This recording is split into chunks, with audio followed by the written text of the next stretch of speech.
മനുഷ്യനെ ചുറ്റിക്കാനുണ്ടോ വേണ്ട, ഞാൻ നിങ്ങൾ എവിടെല്ലാം അന്വേഷിച്ചു. ഇതെന്താ പൊലവിളിയാണോ? എന്താ പ്രശ്നം? ഒരു കത്ത് വന്നിട്ടുണ്ട്. ആരുടെ? അത്തപ്പാടി അന്തറുന്റെ. അത്തപ്പാടിയ? ആരവൻ? അവനോ? ബഹുമാനത്തോടെ സംസാരിക്കടാ. മഹാനല്ലേ മഹാൻ. കൊച്ചി പട്ടണത്തെ കിടകിട വിറപ്പിച്ച മോഷ്ടാവാണ്. ഒരു കണക്കിന് ഈ തൊഴിലിൽ എന്റെ ഗുരുവാണ് അദ്ദേഹം. ആ നിലക്ക് ഞങ്ങളുടെ ഗുരുവിന്റെ ഗുരു. ആ ഗുരു. ഞാൻ പണ്ട് പെരുമ്പള്ളിയിലെ പെരുന്നാളിന് കുരിശു മോഷ്ടിച്ച് സെൻട്രൽ ജയിലിൽ കിടന്നില്ലേ, അന്ന് ഇദ്ദേഹം ഉണ്ടായിരുന്നു എന്റെ കൂടെ. അയ്യോ, തങ്കമായ മനുഷ്യനല്ലേ. അദ്ദേഹം ഇപ്പൊ പരോളിൽ ഇറങ്ങിയിട്ടുണ്ട്. ഇതെന്താണെന്ന് കേൾക്കണോ? എടാ പോലെ കൊച്ചുണ്ണി, നീയും ശിഷ്യന്മാരും തകർത്തു വാരുന്നുണ്ടല്ലേ? ഞാൻ അറിഞ്ഞു. എന്റെ പരോള് കഴിയുന്നതിന് മുമ്പ് നീയും പിള്ളേരും കൂടെ കൊച്ചിക്കൊന്ന് വാടാ തെണ്ടി. സ്നേഹം കണ്ട, നമുക്കിവിടെ ഒരു കലക്ക് കലക്കാം. ചെലവല്ല എന്റെ വക എന്ന് നിന്റെ ഗുരു അട്ടപ്പാടി അന്ത്രു.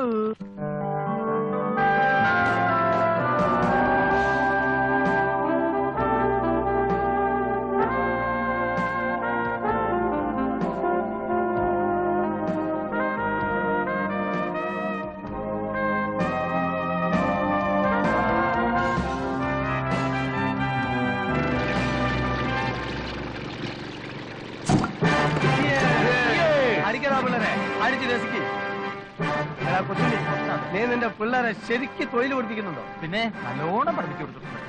1.5 കൊല്ലം കൂടെ കഴിഞ്ഞാൽ എന്റെ ശിക്ഷ തീരും. പിന്നെ നമ്മൾ ഒരുമിച്ചൊരു മോഷണം നടത്തും. തീർച്ചയായും. മൂപ്പരെ നിനക്ക് ശരിക്കും മനസ്സിലായോ? കുഞ്ഞാലി വരയ്ക്കാറുമായിട്ട് നിരന്തരമായി ഏറ്റുമുട്ടി തകർന്ന അത്തപ്പാടി ആയിപ്പോയ ഒരു കടൽ കൊള്ളക്കാര കുടുംബത്തിലെ അവസാനത്തെ കണ്ണിയാണ് അത്തപ്പാടി അന്ത്രു, എന്റെ ഗുരു. കടലിൽ കൊള്ളയടിക്കാനുള്ള എന്താ ഉപ്പോ? എടാ കൊച്ചുണ്ണി, ഈ മാതിരി ആൾക്കാരാണ് ശിഷ്യന്മാരാക്കി കൊണ്ടിരിക്കുന്നത്. ഒന്നും മിണ്ടാതിരിച്ചോ. എടാ മണ്ടന്മാരെ, പണ്ട് കാലത്ത് നമ്മളെ രാജ്യം വിദേശങ്ങളായിട്ട് വ്യാപാര ബന്ധം നടത്തിയിരുന്നു. അത് വിമാനത്തിലോ തീവണ്ടി മാർഗം ആയിരുന്നില്ല, കപ്പൽ മാർഗം, കടൽ മാർഗം. അന്ന് കിണ്ടല് കണക്കിന് സ്വർണ്ണം ഇവിടുന്ന് അങ്ങട്ട്, വെള്ളി അവിടുന്ന് ഇങ്ങോട്ട്, പെട്രോൾ ഇവിടുന്ന് അങ്ങട്ട്, എണ്ണ അവിടുന്ന് ഇങ്ങോട്ട്. ഈ സമയത്ത് എന്റെ കുടുംബത്തിൽപ്പെട്ട മഹാന്മാരായിട്ടുള്ള കടൽ കൊള്ളക്കാർ ആയിരക്കണക്കിന് കപ്പലുകൾ ഇവിടെ മുക്കിയിട്ടുണ്ട്. ഓ, അന്നങ്ങനെ മുങ്ങിപ്പോയ കപ്പലുകൾക്കാണ് ഇന്ന് മുങ്ങിക്കപ്പൽ എന്ന് പറയുന്നത്. ഗുരുവേ, യവന്മാർക്ക് വിവരം വരാൻ എന്തെങ്കിലും ഒരു മാർഗം പഠിപ്പിച്ചു കൊടുക്കണം. കുറച്ചു ദിവസം അവിടുന്ന് എന്റെ കൂടെ നിൽക്കണം. ഇപ്പൊ ടൈമില്ല, പരോളിലാണെങ്കിലും ട്രൈ ചെയ്യാം.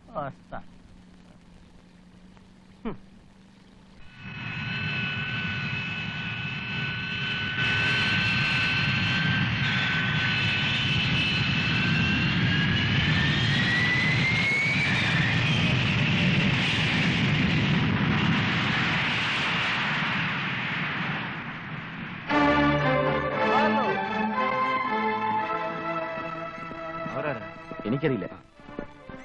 ഹലോ, ഇത് തുമ്മിക്കുഞ്ഞ്, ഇത് കുര്യച്ചൻ, എന്റെ ബ്രദേഴ്സാണ് ശങ്കർ, സുധീർ. ഇവർ നമ്മളുടെ കൊച്ചിൻ ഏജൻസാണ്. ഇത് PA മണക്കാട്. ഹലോ.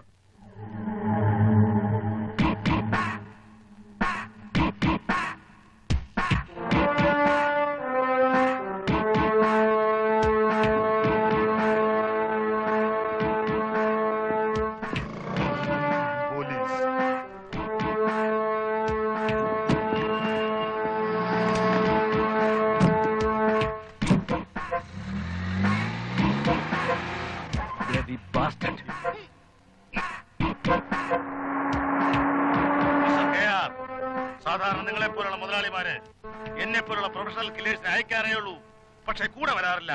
നിങ്ങൾ അത് ചെയ്തു, അതും പട്ടാപ്പകൽ. നിങ്ങളുടെ ധൈര്യത്തെ ഞാൻ അഭിനന്ദിക്കുന്നു. തും ഏക് വീർ യോദ്ധ ഹൈ. അവരങ്ങനെ രക്ഷപ്പെടാൻ പോകുന്നില്ല. ഹമാരെ ജിന്ദഗി കി സവാൽ ഹൈ. ഇന്ന് രാത്രി ഹോട്ടലിൽ വെച്ച് അവന്മാരുടെ കഥ ഞാൻ കഴിക്കും. എന്റെ കൂടെ വന്ന് നിങ്ങൾ ആ റിസ്ക് എടുക്കണമെന്നില്ല. കൂടെ വരുന്നത് റിസ്ക് എടുക്കാൻ അല്ലടോ കില്ലറേ. വിക്രമന്റെ മക്കള് ചോരയിൽ പിടഞ്ഞ് മരിക്കുന്ന എനിക്ക് കാണണം. എടോ കില്ലറേ, തനിക്കറിയാവോ, ഇന്ന് മദ്രാസിൽ കാണുന്ന അവന്റെ സാമ്രാജ്യമെല്ലാം എന്റേതും കൂടെയാ. ഈ കൊച്ചി കടപ്പുറത്ത് മച്ചുവാ തുഴഞ്ഞ് നടന്നവരാ ഞാനും വിക്രമനും. ഈ ബിസിനസ്സിൽ ഉയർച്ച ഉണ്ടായപ്പോഴൊക്കെ പപ്പാതിന്ന് അവൻ പറഞ്ഞിരുന്നു. ഞാനും അത് വിശ്വസിച്ചു. അവസാനം അവൻ എന്നെ ക്രൂരമായി വഞ്ചിച്ചു. എനിക്കത് മറക്കാൻ കഴിയുന്നില്ല. നിങ്ങളെപ്പോലുള്ള വലിയ വലിയ മുതലാളിമാരുടെ പ്രതികാര ബുദ്ധിയാണ് ഞങ്ങളെപ്പോലുള്ള പാവപ്പെട്ട പ്രൊഫഷണൽ കില്ലേഴ്സിന്റെ ചോറ്. ദൈവം കൊടുക്കുന്ന ജീവൻ നശിപ്പിക്കാൻ മനുഷ്യന് അവകാശമില്ല സാർ. എങ്ങനെ? കൊല്ലും കൊലയും അല്ലാതെ ഇതിന് വേറൊരു പരിഹാരം ഇല്ലെന്നാണോ? നിർത്തടാ, നീ നിന്റെ നിലയ്ക്ക് നിന്നാ മതി.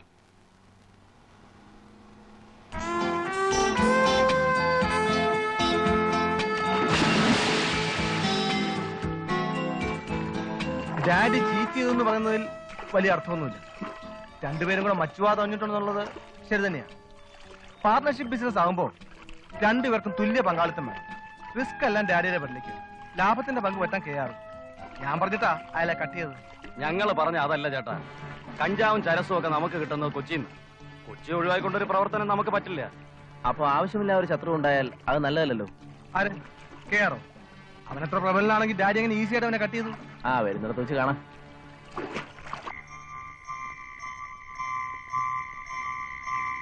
നമ്മളിങ്ങനെ വെറുതെ ഇരുട്ടത്തിരുന്ന് കായലിലോട്ട് നോക്കിയിട്ട് എന്ത് കാര്യം? അതെ, തുടക്കമൊക്കെ കൊള്ളായിരുന്നു. ബിയർ, കോഴി, നാടൻ. ഗുരുവിന്റെ പോക്കറ്റിന്റെ ആപ്പീസ് പൂട്ടിയെങ്കിൽ ഞാൻ പിള്ളേരെ കൊണ്ട് പൊക്കോട്ടെ. ഓണ പോക്കിൽ വല്ല ചായക്കടയും മുറുക്കാൻകടയും കുത്തി തുറന്ന് സ്ഥലം വിട്ടേക്കട്ടെ. കൊച്ചുണ്ണി, എന്റെ വാസ്തവസ്ഥിതി അറിഞ്ഞാൽ കൊച്ചുണ്ണിക്ക് എന്നെ വിട്ടു പോകാൻ ഒക്കൂല. 3 കാര്യത്തിൽ ഇന്ന് വരെ ഞാൻ ഒരാളെ സഹായം തേടിയില്ല. അറിയാലോ? പെണ്ണെട്ടാൻ, കുട്ടികളുണ്ടാക്കാൻ, മോഷ്ടിക്കാൻ. ആ ബ്രെയിൻ ഇന്നും ഇരിക്കുന്നുണ്ട്. പക്ഷെ പണ്ടത്തെ പോലെ തടി കളിക്ക് പണിയെടുക്കാനുള്ള താക്കത്തില്ല മോനെ. പുരാണം നിർത്തി കാര്യം പറയാന്നേ. പാതിര തങ്കപ്പാ ഉണ്ടായി. ഗുരു പറയട്ടെ, അദ്ദേഹത്തിന്റെ മനസ്സിൽ എന്തോ കിടന്ന് ഇളകി മറിയുന്നുണ്ട്. നേരാണ് കൊച്ചുണ്ണി. അനക്കറിയോ, കെട്ടുപ്രായം കഴിഞ്ഞിരിക്കണ എന്റെ മോൾ അലിക്ക തയ്ച്ച് വിറ്റിട്ടാണ് ഇങ്ങക്കൊക്കെ ആ പാർട്ടി നടത്തിയത്. വേറെ വഴിയില്ലാഞ്ഞിട്ട് ആ കുട്ടിക്ക് ഒരു നിക്കാഹത്ത് വന്നിട്ടുണ്ട്. കൊച്ചുണ്ണിയും ശിഷ്യന്മാരും എന്നെ സഹായിച്ചിട്ടില്ലെങ്കിൽ പരോള് കഴിയുന്നതിന് മുമ്പ് നമ്മളെ തടിതാ ഈ കായലുണ്ടാവും. എന്റെ ഗുരു അങ്ങനെ പറയരുത്. എന്ത് സഹായം വേണമെന്ന് പറ. ഗുരുവിന് ഞങ്ങളുടെ ഉയിര് വേണമെങ്കിൽ തരാം. നിങ്ങൾ കൊള്ളാവുന്ന രീതിയിൽ ഒരു മോഷണം നടത്തി തന്ന എന്റെ മോളെ നിക്കാഹ് നടക്കും. ചെറിയൊരു സ്ത്രീധനം, അത്യാവശ്യം ചില ആഭരണങ്ങൾ. സമാധാനമായിട്ടിരിക്കണം. ഗുരുവിന്റെ ബ്രെയിനും ഞങ്ങളുടെ തടിയും ഒത്തുചേർന്നാൽ പാലാട്ട് കോമന്റെ കോട്ടയ്ക്കകത്ത് കയറിപ്പോലും മോഷ്ടിക്കാം. കോട്ടയിലേക്കൊന്നും പോണ്ട. ഞാൻ ഇവിടെ വലിയൊരു ഹോട്ടൽ കണ്ടു വെച്ചിട്ടുണ്ട്.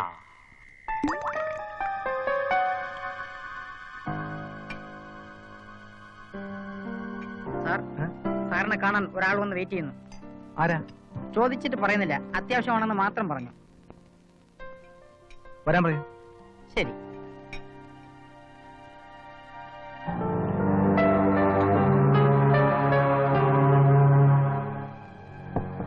എന്താ? ഞാൻ കെയറിന്റെ ഡ്രൈവറാണ്. ഒരു കാര്യം പറയാനുണ്ട്.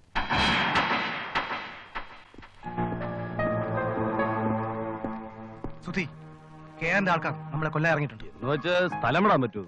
വിക്രമന്റെ മക്കൾ അത്ര പേടിതൊണ്ടമാരല്ലെന്ന് കെയറിനൊന്ന് മനസ്സിലാക്കണം.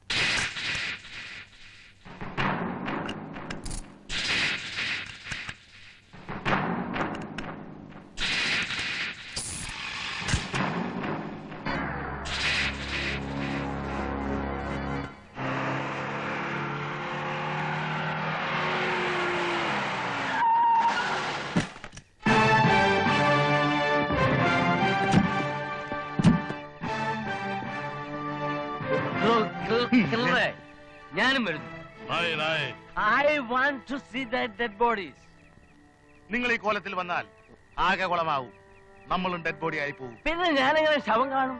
तुम जाने तक आपको डेड बॉडी मोर्चरी में देखने के लिए सकते हैं. ഓ, മോർച്ചറി പോയ ഡെഡ് ബോഡി കാണാമെന്ന്. जी जी.